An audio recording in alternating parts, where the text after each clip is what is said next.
Welcome, you guys. Welcome to Let's Talk. That was a little different intro because I actually hit the wrong button. But anyway, be that as it may, welcome to the Real Talk by Let's Talk. And tonight we continue our review of Power Book 4, season 3, episode 8. The whole gang is here. We're all here. What's going on, y'all? Keisha, your mic is muted. Yeah, I know. I was eating. What's going on, y'all? Hey, how's everybody doing out there? Good. Oh, well, I'm gonna say that I thought this episode was good. It was better than it usually been. Um, as usual in the Power universe, episode 8 is usually an episode that gives a lot of clarity on that season. So we saw, a few characters that were integral in the series no longer here. Uh, King Kilo, for him to come home on his day off and on his first day out, and he gets killed. He ain't make it a full 24 hours. Uh, as well as JP. And a lot of people was excited. The buzz is jumping about this particular episode, and I thought it was interesting. I think that we knew that this CBI thing and with Tommy being part of it was going to come to this, but at the end of the day, they waited to the last season to decide to do it, and for them to come to it, and we saw that the ramifications from Stacy getting killed. I thought the most interesting part of the episode is something that Tommy did that I don't know if a lot of people picked up on. Is when Vic approached Tommy, he took that gun from Tommy. Was that the gun that killed Stacy? I think it was. And that's some of the smart shit that Tommy, we would think that he would have done. So it's going to be interesting with where it comes from. That with is Vic going to get charged with her murder? I don't really like the whole Chen thing, and working with the Marquez cartel. And as we saw in the previews, we've seen that he's going to come home, and it doesn't make much sense. Tommy basically is in the middle of internal beef with two cartels, as well as beefing with CBI at the same time. So I don't know if that is landing well with me. Good evening, Nicole.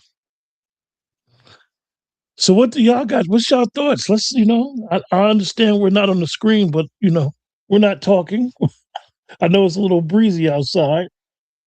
Go ahead, Keith. Well, I still hate everything about the season, but I feel like it was a decent episode. I like Vic making Tommy dance. Tommy was dancing. He got his behind whooped the episode before, and in this episode, Vic made him dance. I feel like this should have been happened. Like, it's not realistic that Tommy was going to, an unknown Caucasian was going to get this type of input in an established Black ethnic organization. Mm-hmm. I like JP through this episode. I don't want to say the things that JP said to Jannard as far as the LGBT community and how he whooped on Jannard. That right there? Yeah. I mean, he said it's not like he didn't say it. Yeah, but I know, but I appreciated it. That was authentic as hell. That was something that would really happen.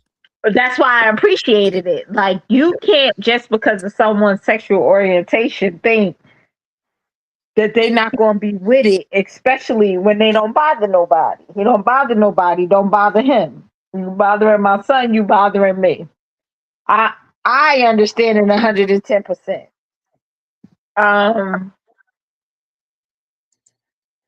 So like I said, I enjoyed the episode, I guess, but I'm over it all. I'm over it all. Is this the episode where Mariah was in the hospital parking lot and she done shot or ran over somebody and the hospital security didn't come? What's her brother name? Miguel had enough time to come clean up everything. I think my problem is Power was like it has some realism to it, or Mhm. even any of the other TV shows. I just was me and Quentin was just talking. I never watched Snowfall. I think it's realism that's missing in Force, and that's just my personal opinion. Wayne keep dropping. Yeah, Wayne, you 'cause Oh, there? you dropped again? yeah, but y'all keep going in and out on me, so I can't hear. So I don't know if you can hear me or not. We can hear you great now. It's just you just sound real low. Yeah, well, I thought it was a decent episode. Of course, I'm gonna always find some things that I don't like about it, but I thought overall it gave us some action. It closed some things up. Again, I keep thinking about previous episodes and stuff like you showed us this whole Hong Kong connection. You haven't gone back to it. Um, is the dirty cop going to get exposed, or the FBI, CIA, whatever the heck they are? Is he going to get exposed? Now he leading the investigation. Um, it. Yeah, I just want to know where this trigger just came from Diamond, where he's a psychopath right now. Like he's just killing everybody. Like he's very unhinged. And I want to know where that came from. Mm. I agree with that. What's up, Anthony? What's going on? Yeah, I like Shawnee Showstopper too. Jannard will die before the season over. I really think one of the aspects is like with Diamond is like what triggered him. Like Dwayne said, they never gave us that part. And even if you want to say that when the little dude got killed last season triggered him, he still had the temperament to take care of business. He didn't allow business to get conflicted with it. I think what Shanti said to him was real. Like, I think that he was so focused, and she's planting the seeds of doubt. But one thing I learned that the Power Universe has done with these shows, and I particularly noticed it with Raising Kanan, is they kind of made everybody chase power. Everybody chase to be the top, which I think is kind of crazy that they're going with that angle and have gone with that angle. But it's like, Jannard so high where he not realizing he killing people, sniffing all these drugs. Like, I think that's funny that they're using Jannard as like this addict angle. And the fact of the matter is Tommy used to get high and Tommy was getting high with his mother. I just think that's crazy that they would Tommy used to get smoked the TV high. Yes, I think that for them to use that as like a reason why Jannard is unhinged is a little off. I didn't But like I said to you, Caucasian drug use and our drug use is different. Like coke is acceptable for them. So I wonder if it's a little bit of that. Like they're not taking into consideration that we used to watch Tommy get high. Yeah, with his mother, who she's battling addiction. She's part of the show. She's battling addiction and getting herself together. So Kate is different than Jannard, and Jannard can't be on point. It's a weird angle that they took, and I mean they're in the middle of it. So now they can't change it. But I didn't even. You're right, Nicole. We're talking about Diamond and his drinking. I don't like the throwaway lines, like Maria using that same old line. It's not the dog and it's not the size of the dog in the fight. It's the size of the fight in the dog.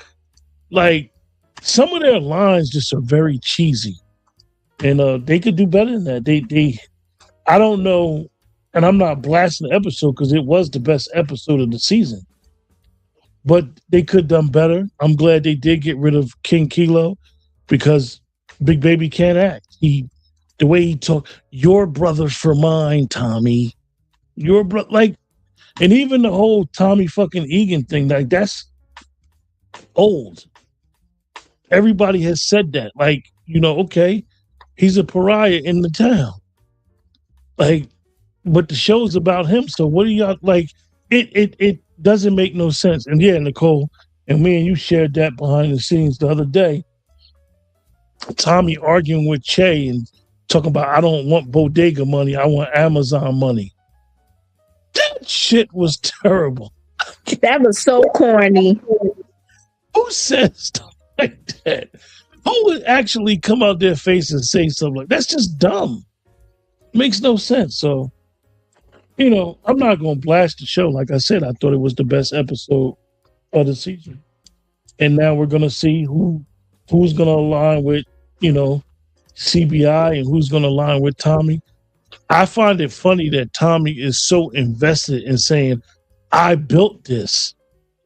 No, you didn't. It was a CBI before you got to Chicago, dude. Right. And it's like they make him like he started. It seems like Jannard built it.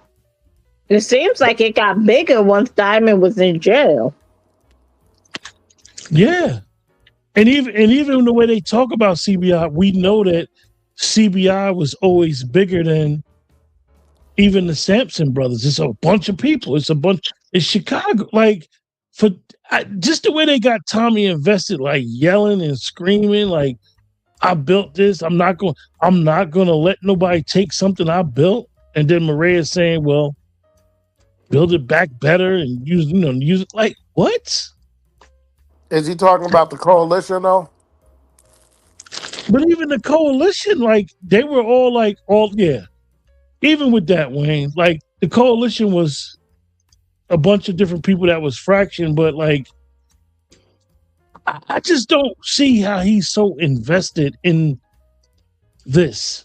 Like they got him. You know what I mean? Like it's just weird. Because they made him the head of the show. And it's TV.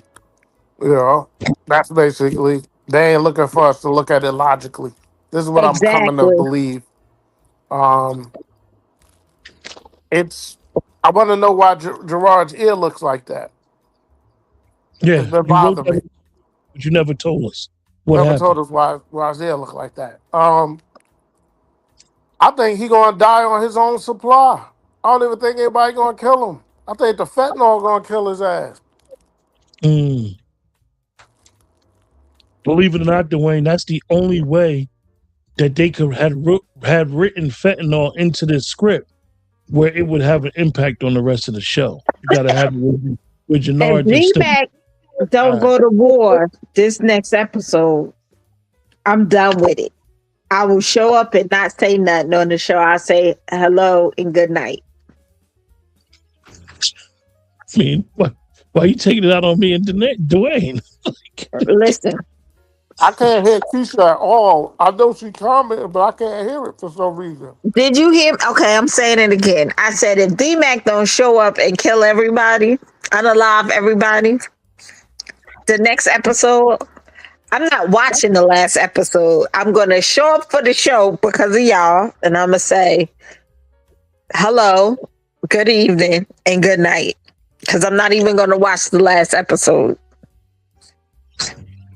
You heard it, Dwayne? Nah, I can't hear at all. I'm going to go out and try to come back in.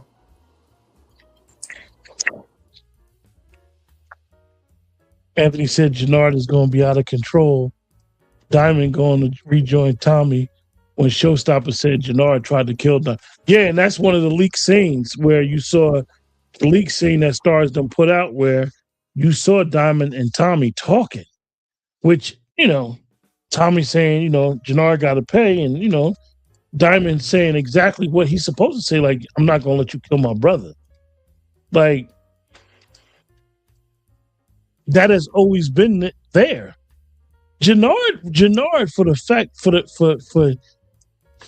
honestly, for the aspect of Jannard, though he may be getting high, Jannard is absolutely right for him not trusting Tommy. I agree with that. That street.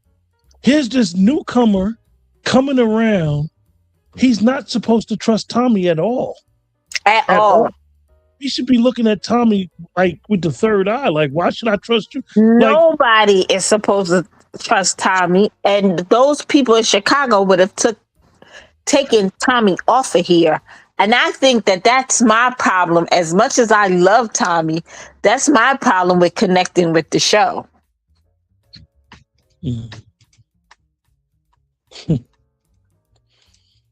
Dwayne, you there? I'm back. I'm on my third device. Let's see how You this still works. can hear it? I can hear it now. It took a third device, but I can hear it now. Yeah. I mean, it's a lot of double crossing in the game, you know. Gerard Boy had his eyes on Shanti the whole time. Oh yeah. But Shanti ain't mind making that quick pivot either, did she? Oh no, Shanti, one thing about her, she's about her business and she has no problem, like, understanding. She's a businesswoman. Really, she is. It's like Anthony said in the comments. Shanti showstopper, when you first seen her and how you introduced her, she grows on you because you understand that she has always been the same way the whole time. Do she grow on you? And she's been about her business. Wayne, she ain't grew on me. She ain't grow on me. She's Clarissa Shields. That's who she That's is. kind of what I feel like. She's an impression of Clarissa Shields. Yeah, Insecure young woman. I'm waiting for Papoose to pop out and start freestyling or something. Like, this is crazy. Where's she getting all this money from? Her clothes weren't that good? I would expect everybody to have a stash. I thought that was funny when Chase said to Tommy, like, "You're gonna give me everything for what I'm giving you now." Like, remember the scene before for last season when D-Mac was helping Tommy count all that money and put that money in the safe? Like, and that has always been my issue with the whole Power universe with this actually. Like, what's the end game? You just want to be a drug dealer? Like I said, I guess that. Go ahead, Wayne. I gotta remind myself often that it's just entertainment, right? Because in my warped mind, that corrections officer, she wasn't gonna go into their spot like that, pop it off like that. Like, she set herself up to be killed. What the funniest thing about that, Dwayne, and you're absolutely right. Maybe she would have did that the first time, but she had already seen Diamond black out when he told her we selling fentanyl. Right. So she's seen the mean streak coming and the drinking. Like, she would have been like, "Nah, I'm gonna take care of my business, but I got to do this judiciously." She didn't have to go in that basement. She wanted to do business with Tommy. She just didn't have to go show up. And she controlled what goes in the jail. Yeah. She wouldn't have been back there trying to reason or argue with Diamond for what? Right. She had already made her position. I think that's the unrealistic part of this, is that even in both angles, she would have pushed back. And even if he was in that position in real life, he wouldn't even have pushed like that. He wouldn't have cared. He would have just been like, because he want that pipeline. Right. Yeah. He would have. First of all, he wouldn't have been aggressive. He would have manipulated her romantically and sexually since they was having sex, because the aggressive thing don't always work, especially with someone with a gun. She is CEO. And that, he wouldn't have went that route. Always leads back to something that you always bring up, Keisha, is when you look at the original Power, and I hate to always bringing this up about the original Power, is that the ghost story was believable to street people and street adjacent people. This story about Tommy and the whole Chicago, it's not really believable to street people or street adjacent people. Anybody that knows anything about the street, even if you did not partake in that behavior or you know somebody that do, it's too far-fetched. Like he got cartels trying to kill him. It's very far-fetched because the Flynn's would have opened the door for him more so than CBI. And I get it that the door was open for him in New York, but it's a difference once we're living amongst each other, we're hobnobbing, we're growing up from a small age. Yeah. You know, Kate took Ghost in. So that's different than him coming on the scene. Nobody knows him. And the black people going to take him in. We don't trust each other. We would not have trusted Tommy. No. Yeah. And then Diamond coming home at the same time, they would have definitely thought he was a Fed. Yeah. No, he the police. Absolutely. and even when like the opening scene, which it's funny, the opening scene was one of the best scenes. That's why I remember it. When he had that confrontation with Vic's uncle and Vic, they would have tried to rough Tommy up. Like it wouldn't have That been was realistic. And then once Tommy behavior was what Tommy behavior was, they were open arms for him. Yeah. I think that's one of the things. I know that, we always say that art imitates life and you want to give it the entertainment experience, the entertainment value. But like Dwayne said earlier when we was talking, we try to understand that these shows, a show like this in particular, we're not the target audience at our age. And I don't consider us old. You would think that, because as we would say, the drug culture, because the reality is that the drug culture was prevalent when we were younger. The drug culture is not as prevalent now, but it was prevalent in our community when we were younger. Absolutely. They're promoting the show to younger people where the drug culture is not as prevalent now. And the younger people, they love this show. They think it's dope. They think it's not action-packed. It's believable. Everything about this show is believable. And the reality is that a lot of the show is not believable.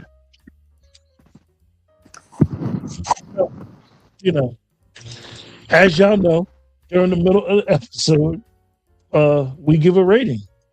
1 being the lowest, 10 being the highest. I'll go. I'm giving it a 5. I mean, it was a good episode, but it's still not enough to have me care. Keisha, you hard on this show. Because I don't give a shit. Yeah, I mean, I gave it, reluctantly, because the whole season has been trash in the bag. I did give this episode a 6. It kept my attention.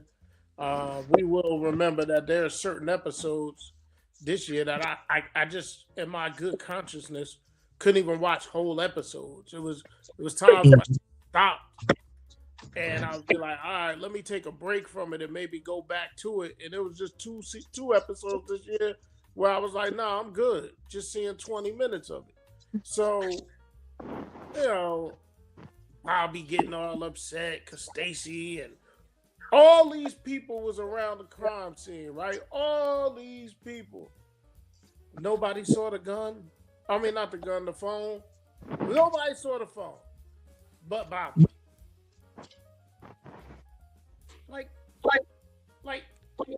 Do they think we're stupid? Yes. You have a U.S. prosecutor getting gunned down in the street of Chicago.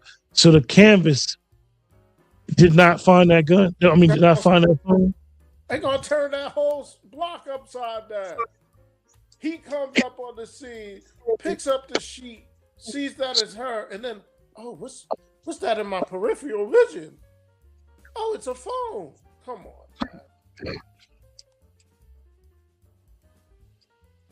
man. Maria, This next episode gonna be a killing spree. Y'all want to put money on it? well, let me ask y'all a question.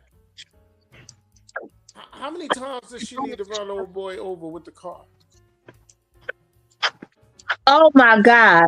Where was the security in the hospital who's watching that go down? Oh, man, there's cameras everywhere. And that's the shit that I'll be like, I hate it here. That's why I got a 5. I hate it. He backed up and ran over that Joker like 5 times. Like, what is going on? He dead. What is going on? And then Miguel, they had enough time to call Miguel and have him clean up the scene. The hospital, if I go to Overlook Hospital right now, or if I go there at 3 o'clock in the morning, there's gonna be people to hospital. But Tommy was sitting in the car for a half hour. I don't have nobody to trust. Yeah. What kind of stupid shit is this? Let's not keep going because I might change my rating. What kind of stupid shit is this? Even when they do good, they do bad, man. Like, this is the thing that drives me crazy. Because I got a nitpick. And I don't want to nitpick. But, you know. But one of the things, and I think that's one of the issues that us three have, and I'm gonna give it the rating of 6.5. Nicole gave it a 6.5. But that's one of the issues is that we're being critical because we're being serious. We like the premise of Power. And I know that it bothers us to even critique the show the way we critique the show. But we're being honest. We're being real. Some of the stuff just doesn't make any sense.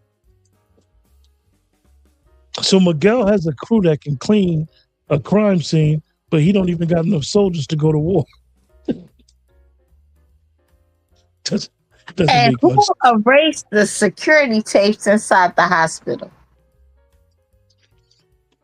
But the funniest thing about it all, Keisha and Dwayne, is this supposed to have been the same Paige sniper that was going to kill Tommy.